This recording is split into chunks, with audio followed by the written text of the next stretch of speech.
What is up, everybody? Welcome back to the channel. I am Ricardo, your NBA sports journalist, and I want you to think about that headline for a second. Thunder, lightning. Oklahoma City is frightening.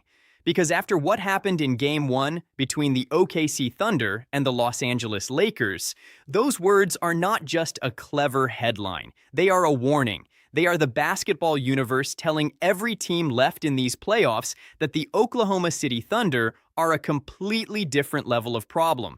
OKC won Game 1 108-90, and it was not that close. Let me just give you the picture first before we get into the details.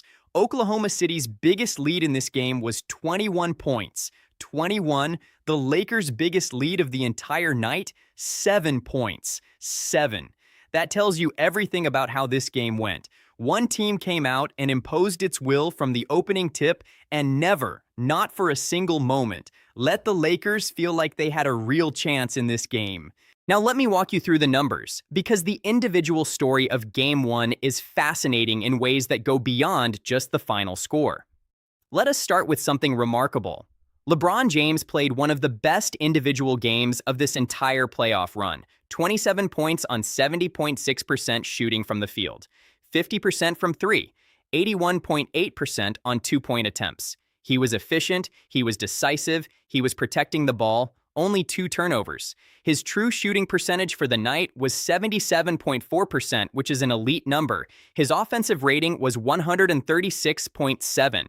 By every individual measure, LeBron James had a genuinely great game. The Lakers lost by 18. That is the Oklahoma City Thunder in one sentence. LeBron James plays a phenomenal individual game, and his team still loses by 18 points. Because OKC is not just about stopping one player.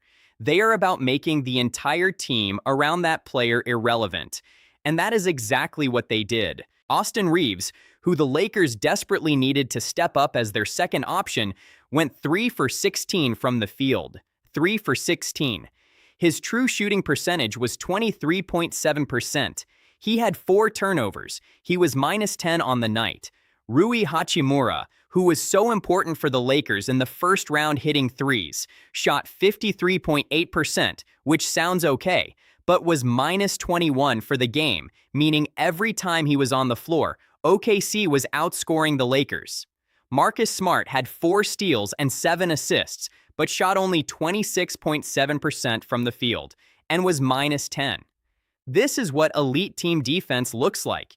It does not just stop the star. It makes everyone around the star uncomfortable. It forces them into bad shots and bad decisions, and it converts every mistake into points on the other end. OKC scored 20 points off the Lakers' 18 turnovers, 20 points, in one game.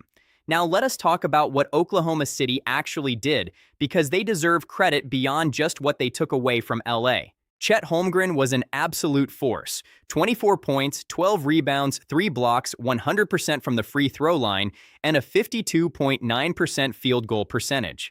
He was dominant in the paint, he was hitting from outside, and every time the Lakers tried to get anything going inside, he was there altering or blocking shots. His efficiency score of 36 was the best on the floor for either team. A.J. Mitchell gave them 18 points on 43.8% shooting with 4 assists. Jared McCain came off the bench and hit 4 threes at 80%, and scored 12 points in huge moments. Isaiah Hartenstein was perfect from the field, 100% shooting, adding 8 points and 9 rebounds in a supporting role that was quietly crucial.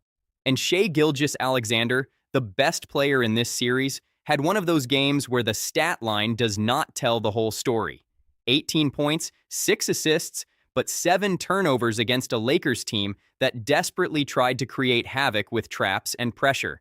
The interesting thing is that even with 7 turnovers, even with an offensive rating below his average, OKC still won by 18. That is how much depth this team has. Their best player has his worst game of the series, and they still win comfortably. That should terrify every Lakers fan watching. The quarter-by-quarter story is equally telling. OKC led 31-26 after Q1. Competitive, tight, the kind of opening quarter that makes you think this might be a real series. Then the second quarter happened. OKC outscored LA 30-27 to push the lead to 8 at halftime. Then in the third quarter, OKC scored 23 to the Lakers 19. And in the fourth quarter, with the game already decided, they still outscored LA 24-18. They did not let up. They did not coast. They played the fourth quarter of a game they had already won like it was a one-possession game. That is the mentality of a championship team. Here is what this means for the series going forward. The 9.1% win probability I mentioned in my preview video, after Game 1, that number is now down to 11.9% for the Lakers winning Game 2. 11.9. OKC leads the series 1-0 and has home court. If they win Game 2 on Friday night, the Lakers go to Los Angeles down 0-2, and the conversation shifts from can they pull off the upset to can they survive long enough to make this interesting. The core problem for the Lakers is not LeBron. LeBron is fine. LeBron is actually playing beautiful basketball right now. The core problem is that nobody else can consistently hurt OKC. Austin Reeves going 3 for 16 is a disaster in a playoff game against a team this good. If Reeves cannot find his shot, and the Thunder are specifically designed to make secondary ball handlers uncomfortable, then LeBron is essentially playing 1-on-5 for stretches, and that is not sustainable even for the greatest player of his generation. What do the Lakers need to change for Game 2? They need Reeves to attack the rim more and shoot fewer difficult jumpers.